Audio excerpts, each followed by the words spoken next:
ሰላም ውድ የኒውስ አብ አፍሪካ ቤተሰቦች እንደምን ቆያችሁ? የዕለታዊ ዓለም አቀፍና የሀገር ውስጥ መረጃዎችንና ልዩ ልዩ ምልከታዎችን ወደ እናንተ የምናደርስበት ቻናላችን ነው። አበይት ዜናዎችን በቅድሚያ የኢትዮጵያ ነዳጅ አዳዮች ማህበር ነዳጅ እየገባ ነው አለ። በካርቱም በተፈጸመ የድሮን ጥቃት 5 ንጹሃን ዜጎች መገደላቸውን የሰብአዊ መብት ተሟጋች ቡድኖች አስታወቁ። ባለፈው ወር በአሜሪካ ጦር የተያዘችው የኢራን መርከብ አባላት ለቴሄራን ሊሰጡ ነው። የኢራን ጦር የአሜሪካ ባህር ኃይል ወደ ሆርሙዝ ወሽመጥ የሚገባ ከሆነ ጥቃት እንደሚፈጽም አስጠነቀቀ። ኢራን ላቀረበችው የሰላም እቅድ ከአሜሪካ ምላሽ ማግኘቷን የሀገሪቱ ብሔራዊ መገናኛ ብዙሃን ዘገቡ።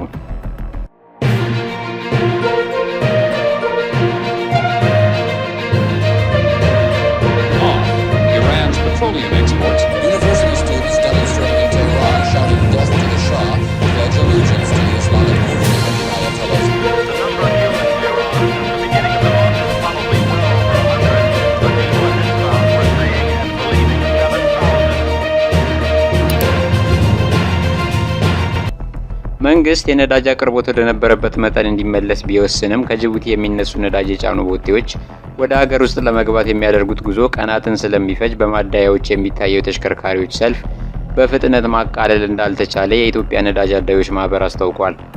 የማህበሩ ፕሬዝዳንት አቶ ኤፍሬም ተስፋዬ ከሚያዝያ 22 ቀን 2018 ዓ.ም ጀምሮ በጅቡቲ የነዳጅ ጭነት መጀመሩን አስታውሰው በቀጣይ ሳምንት ሰልፍ እየተቃለለ በመሄድ ወደ ነበረበት መደበኛ ሁኔታ ይመለሳል የሚል ተስፋ እንዳላቸው ተናግረዋል። የናፍጣ አቅርቦት ወደ ቀድሞ 9 ሚሊዮን ሊትር እንዲመለስ ቢወሰንም አሁን ላይ ያለው የነዳጅ ፍላጎት መናር በርካታ ተሽከርካሪዎች በሰልፍ ላይ መቆየታቸውና የተቋረጡ ፕሮጀክቶች ዳግም ስራ መጀመራቸው የተፈጠረውን መጨናነቅ በአጭር ጊዜ እንዳይፈታ እንቅፋት ሊሆን እንደሚችል ፕሬዝዳንቱ አመላክተው ይህ ሁኔታ ለሳምንታት ሊቀጥል እንደሚችል ያላቸውን ግምት ተናግረዋል። በሀገሪቱ በአሁኑ ወቅት 800 ገዳማ የነዳጅ ማደያዎች እንደሚገኙ የጠቀሙት አቶ ኤፍሬም የሚታየውን ሰልፍ ለማስቀረት ማደያዎች አገልግሎታቸውን ማቀላጠፍ እንዳለባቸው መክረዋል። ለዚህም የነዳጅ መቅጃ ፓምፖች ቁጥር መጨመርና ሌሎች የአሰራር ማሻሻያዎችን መተግበር እንደሚገባ ተናግረዋል። የሱዳን ፈጥኖ ደራሽ ኃይል በመዲናይቱ ካርቱም ተፈጸመ በተባለ የድሮን ጥቃት 5 ንጹሃን ዜጎች መገደላቸውን የሰብአዊ መብት ተሟጋች ቡድኖች አስታወቁ። የፈጥኖ ደራሽ ኃይሉ ጥቃቱን ትላንት ቅዳሜ ጠዋት በኦም ዱርማን ደቡባዊ ክፍል በሚገኝ አንድ የሲቪል ተሽከርካሪ ላይ መፈጸሙን የፈረንሳይ ዜና አገልግሎት ዘግቧል። ጥቃቱ ከነጭ አባይ ግዛት ወደ ካርቱም ሲጓዝ የነበረ የሲቪል ተሽከርካሪ ያነጣጠረ ነበር ያለው ዘገባው። በተሽከርካሪ ውስጥ የነበሩ 5 ሰዎች ወዲያው ህይወታቸው አልፏል። ኢመርጀንሲ ሎየርስ የተባለው የህግ ባለሙያዎች ስብስብ እንደገለጸው ጥቃቱ የተፈጸመው በፈጥኖ ደራሹ ቡድን ድሮን ነው። ጥቃቱ በዚህ ሳምንት ብቻ በካርቱም ውስጥ የተፈጸመ ሁለተኛ የድሮን ጥቃት ነው ተብሏል። ባለፈው ማክሰኞም በካርቱም በስተደቡብ 40 ኪሎ ሜትር ርቀት ላይ በሚገኝ አንድ ሆስፒታል ላይ ተመሳሳይ ጥቃት መፈጸሙ ይታወሳል። ከጎርጎሮሳውያኑ ሚያዝያ 2023 ጀምሮ በሱዳን ብሔራዊ ጦርና በፈጥኖ ደራሹ ኃይል መካከል የተቀሰቀሰው ጦርነት እስካሁን 4ኛ ዓመቱን ይዟል። ምንም እንኳን ባለፉት ጥቂት ወራት በዋና ከተማዋ ካርቱም መጠነኛ መረጋጋት ታይቶ ከ1 ሚሊዮን በላይ ተፈናቃዮች ወደ ቤታቸው መመለስ ጀምረው የነበረ ቢሆንም አሁን እየታዩ ያሉ የድሮን ጥቃቶች ነዋሪዎችን ዳግም ስጋት ላይ መጣሉን የዘገበው ዶቼ ቬለ ነው።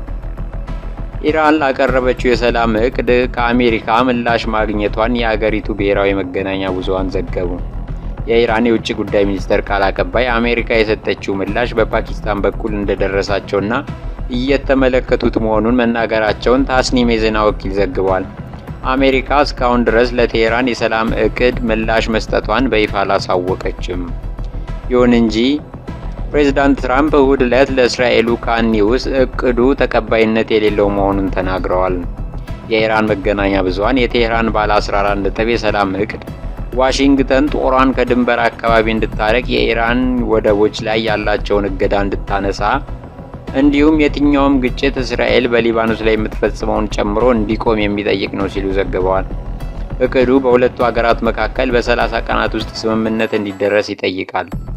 የኢራን መገናኛ ብዙሃን አክለውም የሰላም እቅዱ ሁለቱም ተፋላሚ ወገኖች አሁን ያለውን የተኩስ አቁም ከማራዘም ይልቅ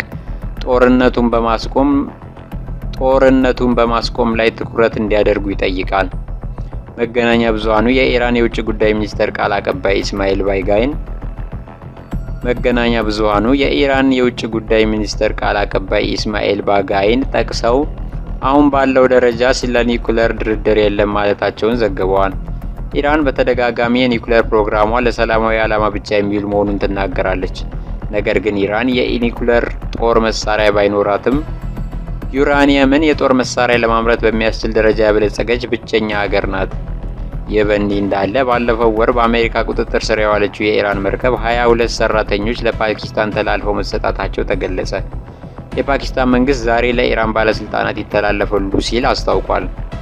የአሜሪካ ወታደሮች ባለፈው ወር ቱስካ በተሰኘው መርከብ የተቆጣጠሯት ሞተሯን ከመቱ በኋላ ነበር።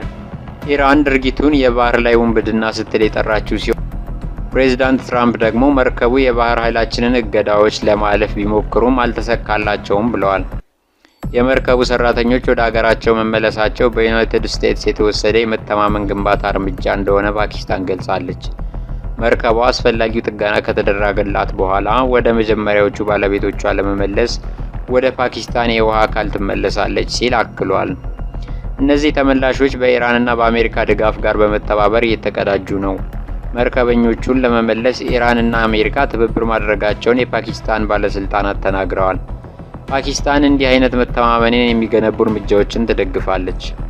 ለቀጠናው ሰላምና ደህንነት የሚደረጉ ቀጣይነት ያላቸው የድርድርና ዲፕሎማሲ ጥረቶች ማድረጓንም ትቀጥላለች ማለቷን የዘገበው ቢቢሲ ነው።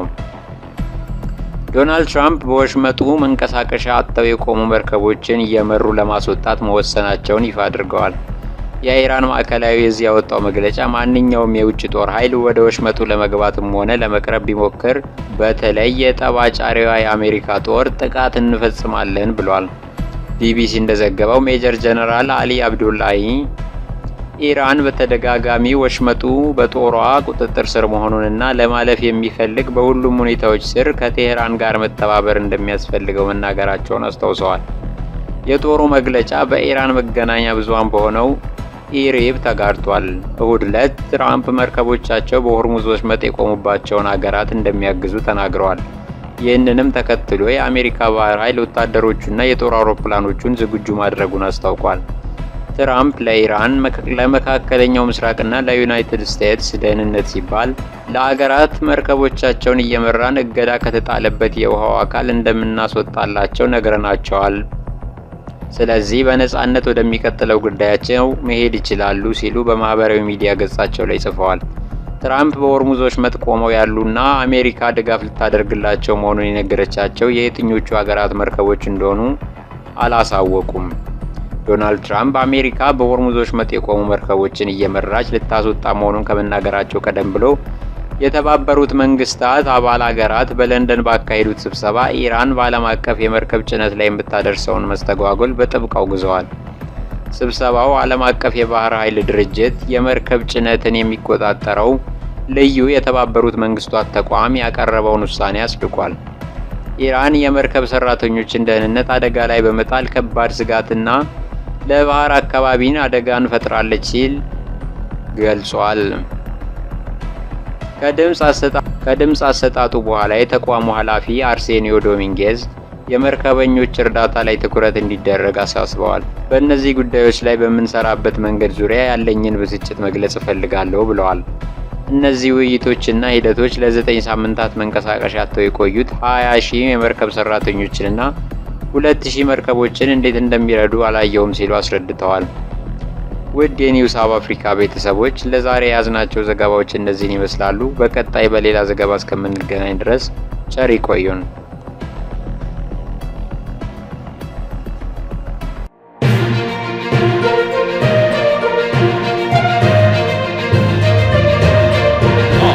Iran's petroleum exports